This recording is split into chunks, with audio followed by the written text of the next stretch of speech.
Hello, everyone, and welcome back to the Film Score Podcast. Today I've got a special guest on this Devil's Night.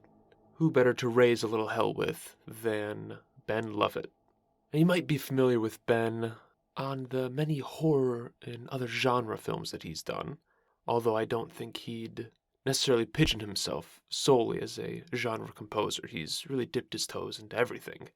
But today, we talk about what's certainly his biggest project to date.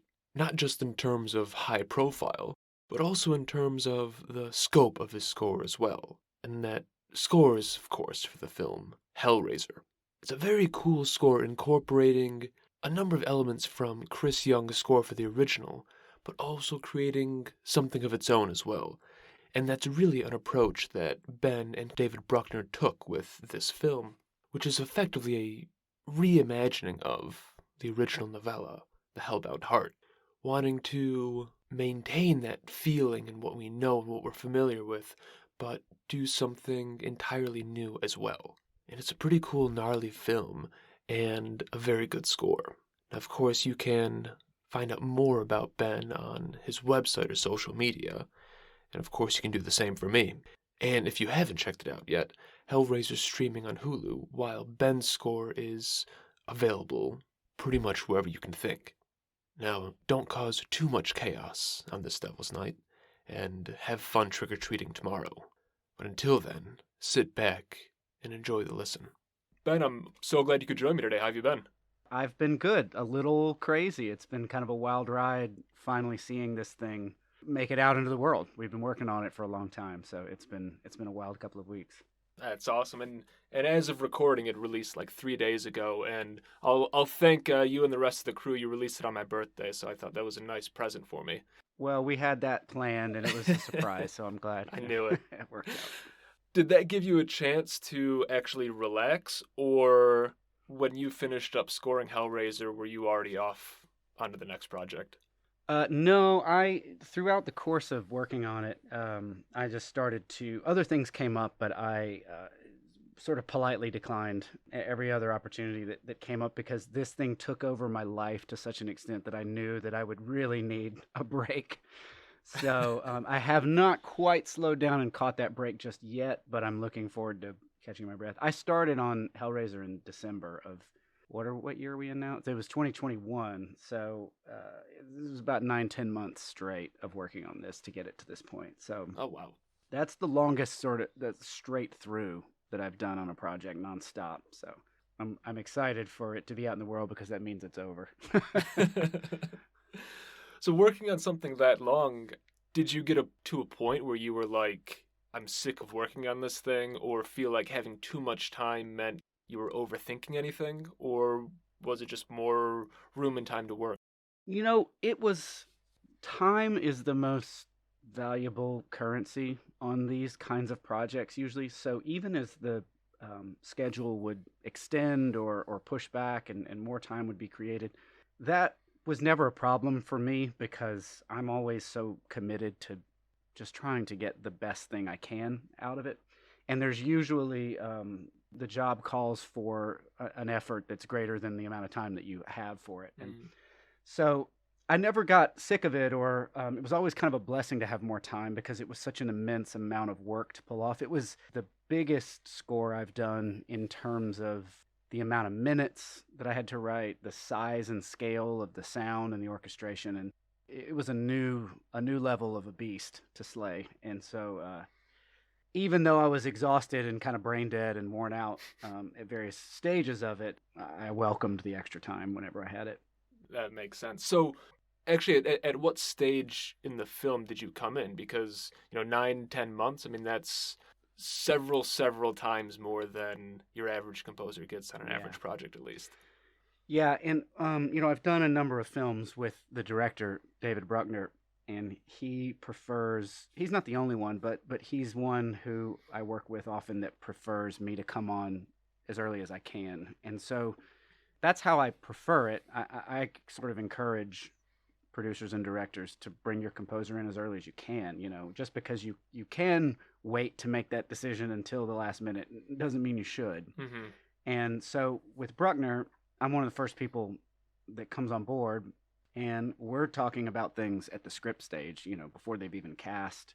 That's a luxury that not everyone can afford. I get it, but when you're just sort of committed to the larger creative goal of trying to really get in there and outdo yourself, make the best thing you can, you want to try to get as early a start as possible so the bad ideas don't have to go in the movie.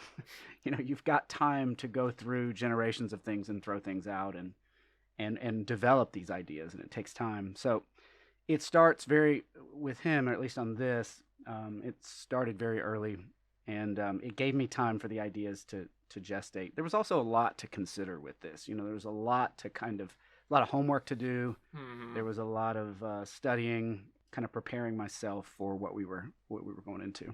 Yeah, I mean, I don't even know how many films there are. I think there's, 6 Like or 8 or 10? something, maybe. Yeah. But I think think there's like 10 of them. I would believe it. I've seen the first 4, and I think that was a good stopping point, and even maybe like too many. I haven't seen them all, I will admit. I was told it was not necessary for what we were going to do with this, so Yeah, probably I the took right what I move. needed to, and yeah. There's also a such thing as overstimulation too. There was also just a bit of like, at a certain point, there's only so much that the work that everyone else has done on other iterations of this can inform you, when the spirit of this was, a reinvention of the original ideas. Yeah, exactly. I mean, it's, I don't know if it's considered a reboot or a remake or reimagining, but like it's very much its own project as well, and you wouldn't want to basically just be creating an amalgamation of 10 movies. And that's actually something I do want to get into in a minute.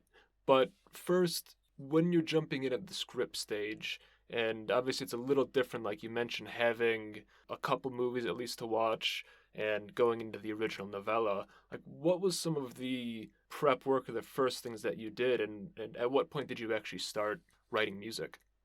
I actually started, as you mentioned, the Hellbound Heart. I read the novel first, and Mm. when I was told that we were going back to the source material and reinventing these ideas from Clive Barker's original inspiration, that's where I thought I should start. And so I read the novel, and you're always looking for a way in. You're always looking for an original point of inspiration. And so in this case, normally if you come on early, all you have is the script. So when you can, and if you can, you start writing from your own interpretations of the script. But with this, there was also this fantastic and iconic piece of literature. And so I started from that, and he has a very unique lyrical prose, and I kind of wanted to draw inspiration from that sort of wellspring of ideas as a way to get started. So I would write down little phrases that jumped out to Mm. me, and then I would try to describe those as these little sonic experiments, just things to bounce back and forth to Bruckner, volley over the net. Because when he's in prep and he's shooting, I can send him things that barely qualify as music. They can just be a sound or a vibe or a texture, or just some little thing that was the day's work in scratching around trying to figure out what the tonal palette might be. So I would write down, I think some of them were like, I remember one was a fitful phosphorescence, and there was one that was whispered professions, and another one that actually is a title of one of the tracks on the soundtrack, which was Perpetual Tempest. He just has this great quality of his prose, and these little phrases would jump out. Verge of senselessness. So I would write that down and sort of go, okay, let's pull out some toys and see if we can get verge of senselessness down. What even is that? And that was just kind of a way to get started. And so, what happens with those? Are they just kind of an idea in time, or did some of them kind of inform your further conversations with David, or come off as starting points for cues or aspects of the palette? Yeah, sometimes, I get very inspired by sounds. Sometimes I get inspired by melodies, or I hear or I'm chasing a melody, and sometimes there's just a sound or a texture that leads to something. And part of that is working with this director in particular. It's a very sound driven endeavor with him. He's usually looking for something more out of the score than just musicality. Mm. he really likes to be very understated and subtle at times and try to communicate emotions in that kind of modern style where you're very much straddling the line between what one might traditionally call sound design and music. It's all score, it's just not always necessarily musical. To me, it's music. I mean, it's all music. It's just not music in the traditional sense.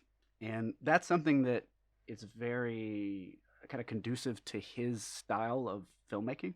And so, even though we knew that we wanted to really capture and incorporate the spirit and sort of characteristics of the original films and the scores for those films, it also needed to sound like a David Bruckner picture. And to me, I knew that we would need a nice variety of these kind of tonal beds and textures and just sounds. Just even when I'm not talking about tones and drones. I just mean, even if it's what happens when I put a cowbell on the bottom string of the piano and then hit it with a hammer. It's not always just the textural meaning like sound design ambiances. I just mean the tactile quality of the sounds and things like that sometimes. Just seeing what really activates his imagination. And it might be that he comes back and says, oh man, number 7, I don't even know what you're doing there, but that feels like the movie to me. And then I go, okay, number 7, let's pull that back up and add some more to that. It's just kind of a way to get started.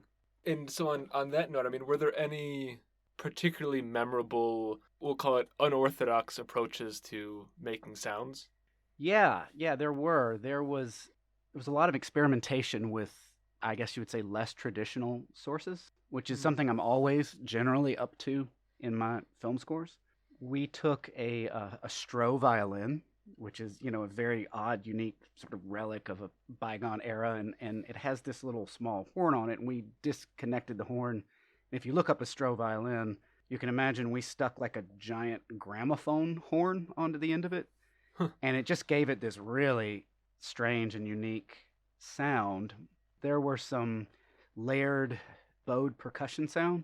There's a musician named Bobak Lotfapur that does a lot of work with Daniel Hart and a number of other composers. And Bobak's a great composer in his own right. He's just an excellent percussionist. And I had come across some of his work on the Green Knight score, which I thought was fantastic. And I said, hey, would you want to experiment a little bit with some sounds? And Bobak created these really wonderful textures using like sheets of metal and copper and frame drums and bowing gongs, and we would layer these things together to create in the score what you would almost mistake as these sort of moaning, ghostly voices. And it's really just Bobak doing a lot of percussion stuff. Yeah. And when I would mix that with the choir, sometimes, it would get really, really odd and unique. The other big thing we did as a sound experiment was we did a prepared piano that we called our bondage piano because we sort of took this baby grand and put all kinds of chains and wires and screws and we had everything from ping pong balls and tinfoil taped to the strings. It was one of these things that was really inspired by the visuals, and particularly when one of the characters has received his gift from the Cenobites, sort of how that looks on screen kind of gave me that idea of we need to stick some screws in the piano for this. I love it, and what's great about hearing that is it's like a completely different approach I'll take to the next listen. Because I think a lot of the times, even when you're listening to something closely, your mind's going to what instrument or source is expected. So Sure. Yeah, so here, the choir voices, I'm going to assume, like, listening, that those are actually voices and not, like, layers of metal. So Yeah. I'm excited to have that listen with a slightly different mindset going in. It's an interesting thing because I'll read some descriptions, of the music. I've seen a few, otherwise very complimentary and very nice reviews of the soundtrack and all, and it will describe certain sounds and it'll describe certain things as being, this electronic thing or this other thing, and you're sort of like, that's actually, like a cello, up against a resonator with a mic. But that's kind of the idea, right? Is you're trying to create something that is familiar but different. You think you've heard it before, but it just sounds a little odd and a little like, how did they do that? And I think that maybe I'm really driven by that because As long as I've been doing this stuff and making records in studios and scoring movies and just sort of someone who's generally obsessed with sound and just so interested in the way different sounds make you feel, it's not that often that I hear things and I don't know what I'm hearing. Now, melodically, I hear things all the time and I'm like, how did they come up with that? Or what an amazing, but it's not as often that I can't identify the source of the sounds that I'm hearing. And when I can, and when I do, my ears really perk up and I'm going, how the hell are they doing that? What is that? So I think it's just the fun of trying to come up with new colors to paint with. It's funny, I was talking with Colin Stetson earlier this year about his score for the Texas Chainsaw Massacre, and like someone had sent him a question about what it was like using real chainsaws to make the score. And he looked at the question, he's like, what are you talking about? There's no chainsaws involved. It's just like all sorts of other weird stuff you'd never expect. And this feels like the same exact thing. But when you get in that situation of hearing a sound where you don't know how it's created or how they made it, do you fixate on that and try to figure out the source? Yeah, I mean, I had that with Green Knight, and so I just went and found the guy. I was like, who's doing this stuff, and can he come play at my house? So, yeah, I really do. I chased that stuff down. Another one was in an Emil Massari score for Kajillionaire. There was this vocalist who was doing these really fantastic sort of high octave things that were doubled an octave below, and I really liked that. And I was like, oh, this is a great sound and such a killer texture in this score.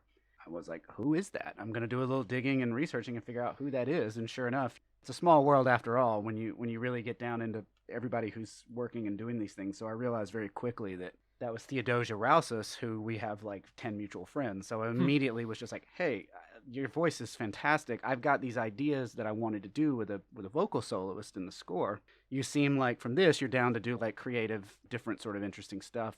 Because a lot of times you come across, singers that are very classically trained and have these operatic skills, and they're a little bit rigid and formal because it's all about rehearsing and learning a piece and performing it, not so much just sort of flying by the seat of your pants and experimenting in the studio.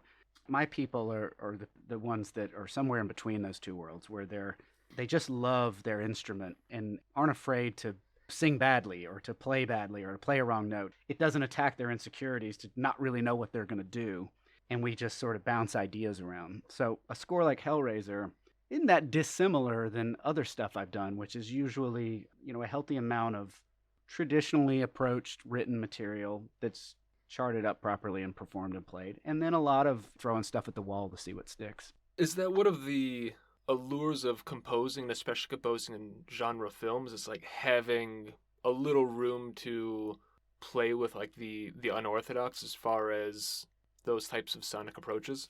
Yeah. I mean, the genre stuff's really interesting because there's such well-defined boundaries to work within, and yet everything's on the table. Especially in horror, it's an opportunity to tell a new story within an established framework. You have to know where the rules are to bend and break them, and that's always very challenging and exciting. It's also one where, and I don't mean, maybe this is true for all genres, but I really feel it in this one, where as a storyteller, when your job is to communicate emotion through sound and music, it's like you're not necessarily only scoring the experience of the characters. Sometimes you're scoring the experience of the audience.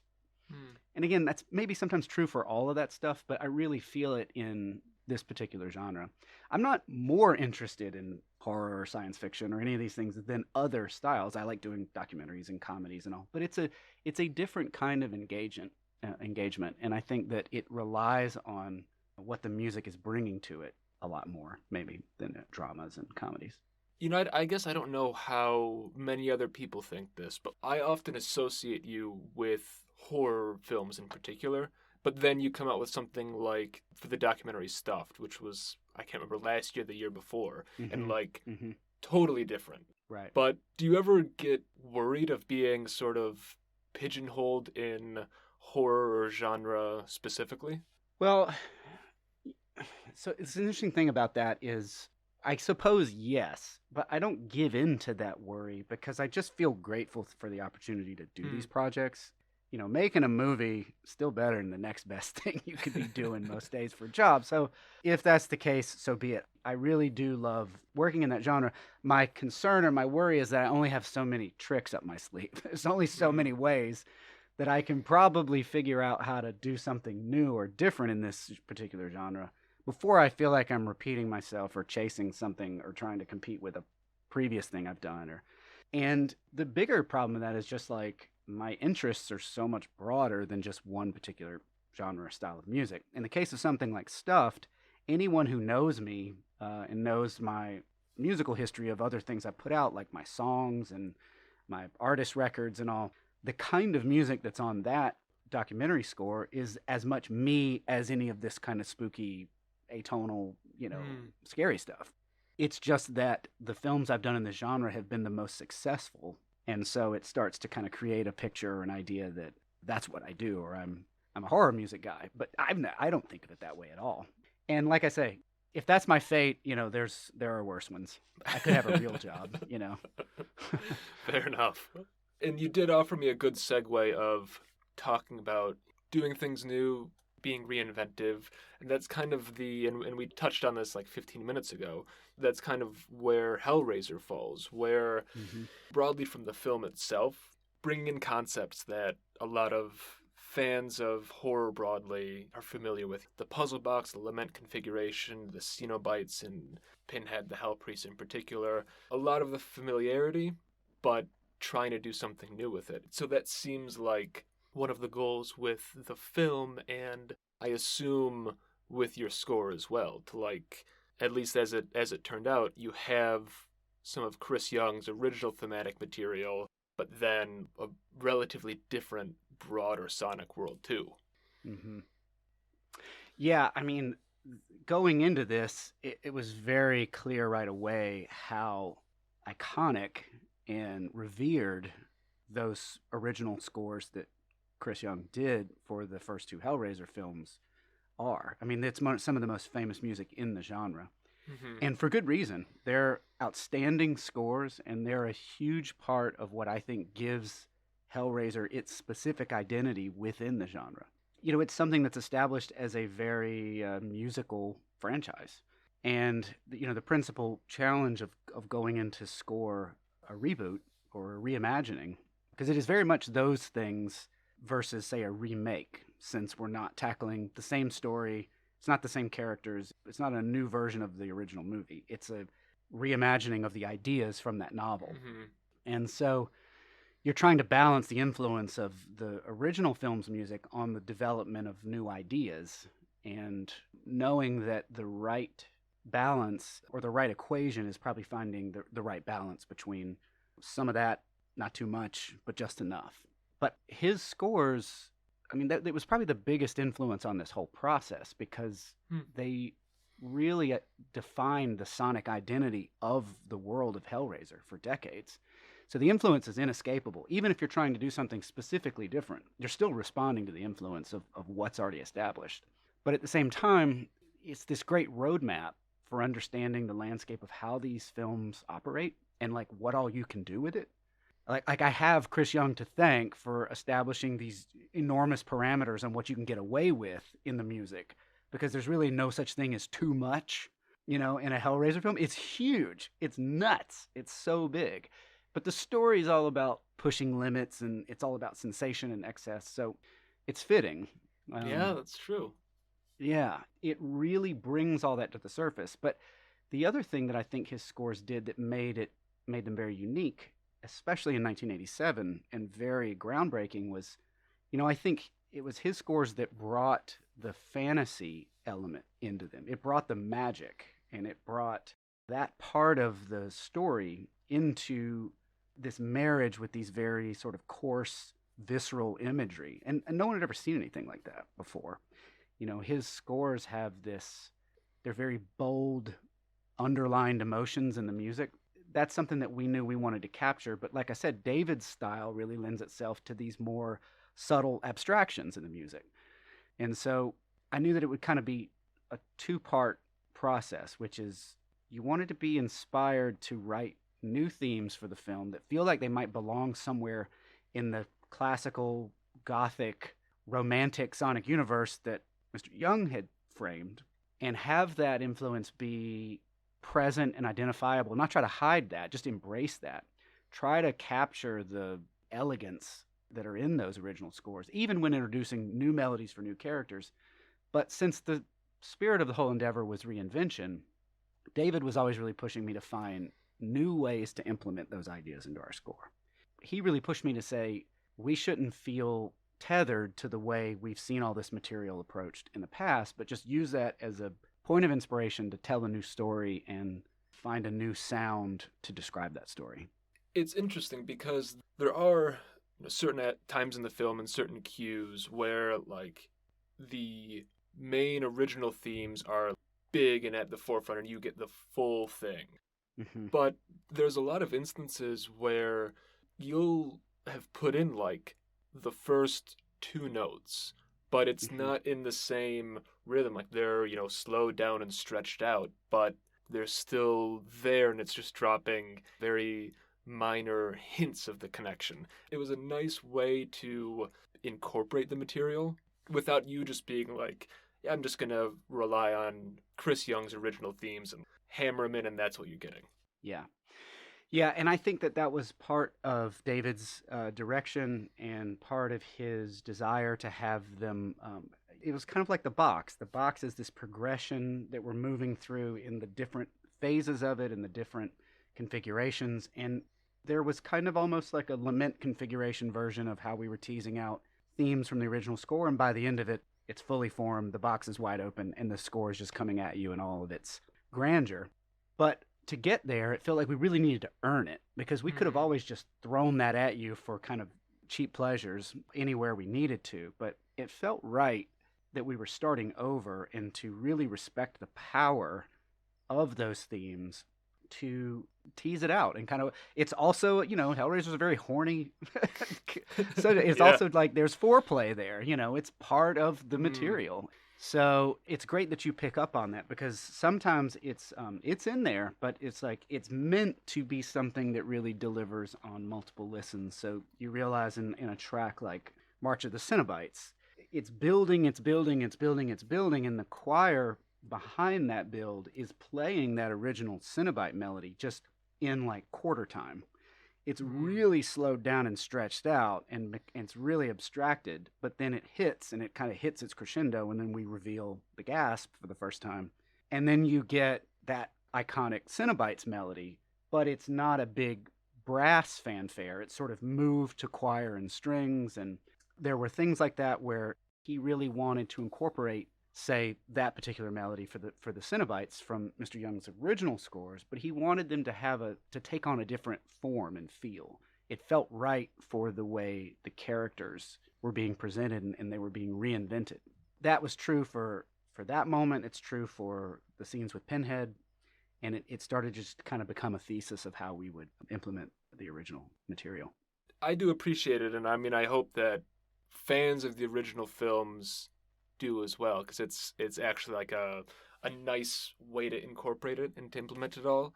And I do realize, unfortunately, the more time that I'm online, the more I realize how vitriolic fan bases of things can be. Yeah, unfortunately, that's true. Yeah.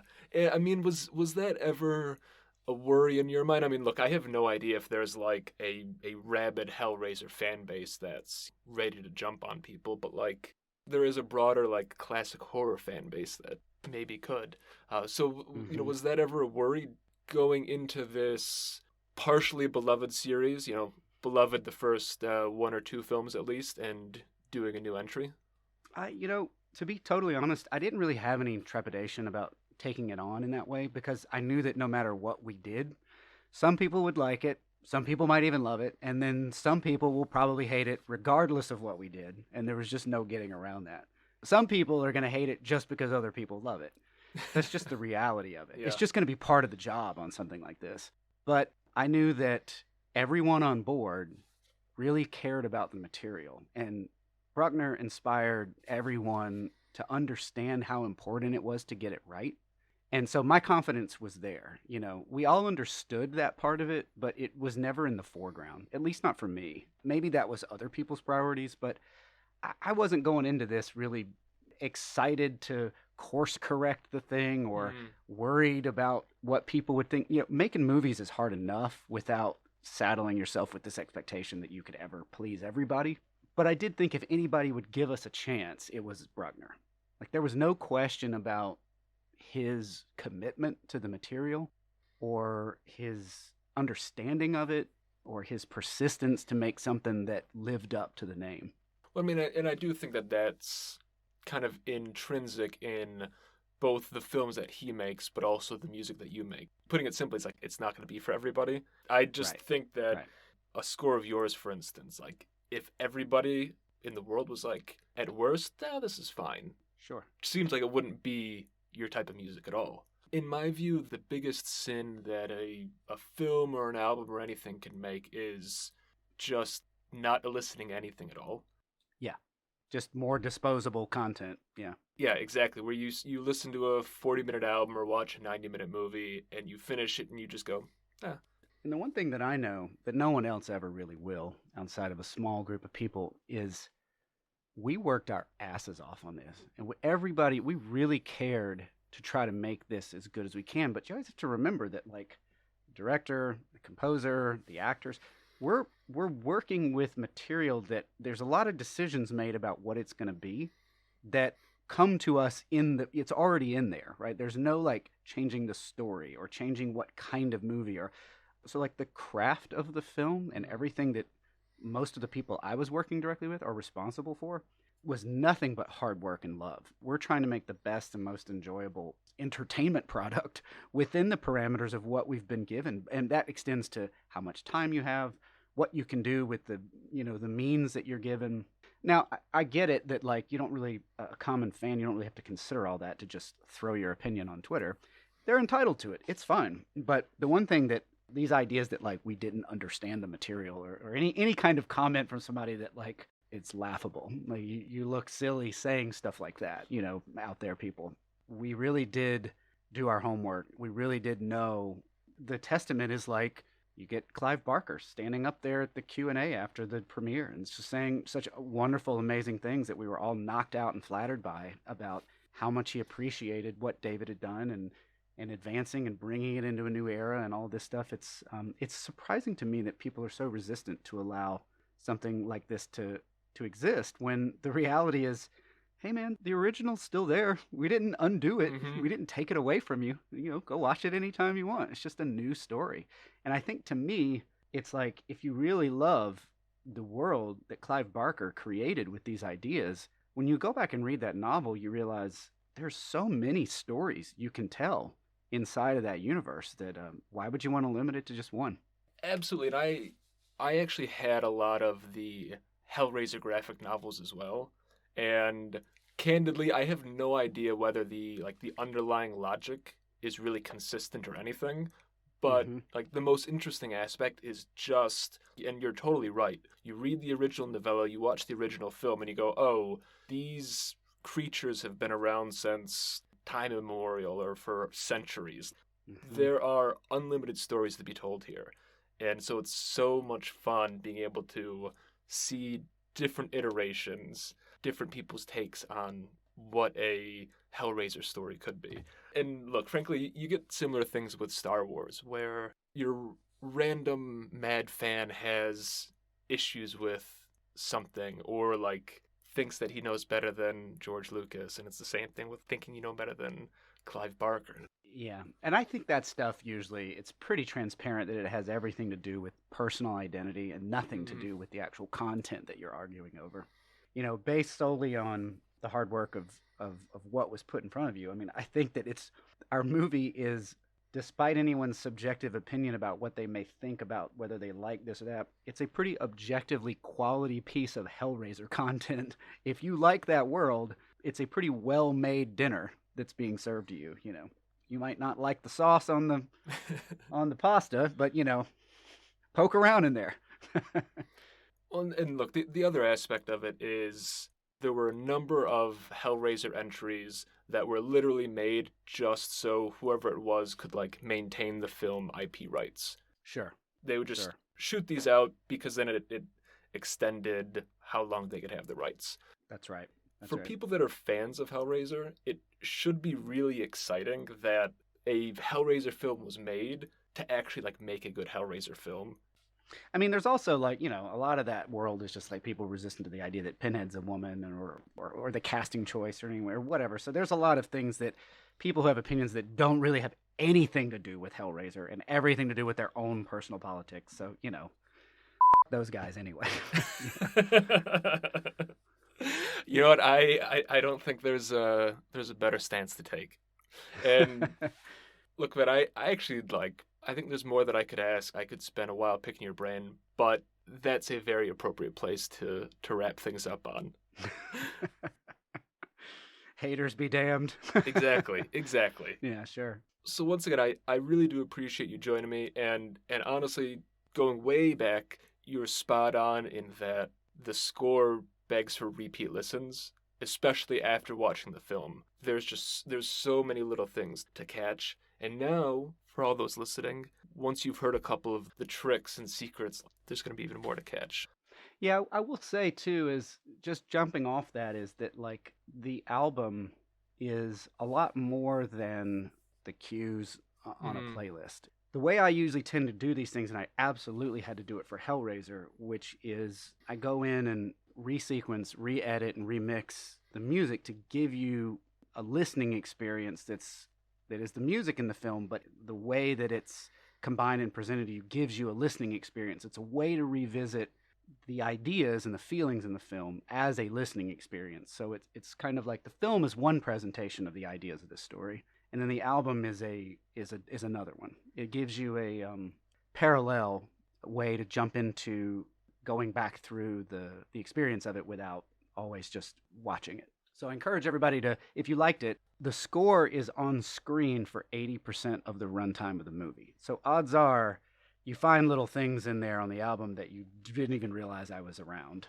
scratching around in your subconscious while you were watching. And that's the fun of it. I do love that because, you know, there are some people that love just hearing, you know, quote, complete score releases that just have every single piece of music just thrown into an album. And it's like, it's chronological, so it kind of fits. But like sometimes a 30-second cue that works on screen like doesn't really make sense as a standalone track. So I appreciate, maybe it's a extra time and a bit of a pain in the butt on your end, but like making it really appropriate for that standalone listening experience. I agree, and I don't. It is that, but it's worth it for me. Like in this case, there was 97 minutes of music I had to make for this movie. There was 55 individual pieces. I don't even want to listen to a 97-minute record. Yeah.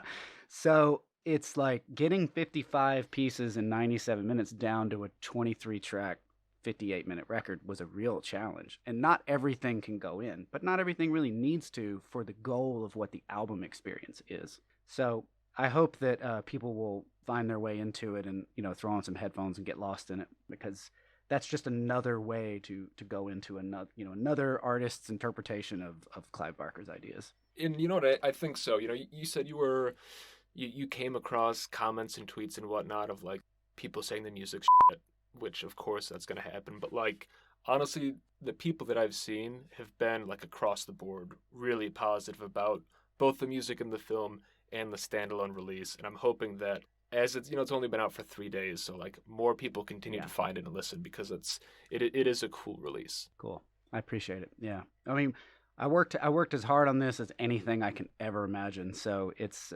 nice that it's out there and it belongs to everybody else now. Awesome. And you know what? It's a much more positive note to end things on. Yeah. Yeah. Yeah. Because ultimately, for me, it's all about the work. I mean, that's why it's not. I don't do this kind of work for the parades, because there ain't any for the composer. You know, you have to love the work and you have to love the collaborations. And in something like Hellraiser, it's such a unique opportunity to be given something so gonzo and over the top and so limitless in what you can do. So it's such a great opportunity to push yourself and see if you can go a little further than you have before. I think it works out. Ben, on that note, I'll let you go on. Enjoy the rest of the afternoon, and once again, thanks for jumping in a chat with me for a little while. My pleasure, man. Thanks for having me.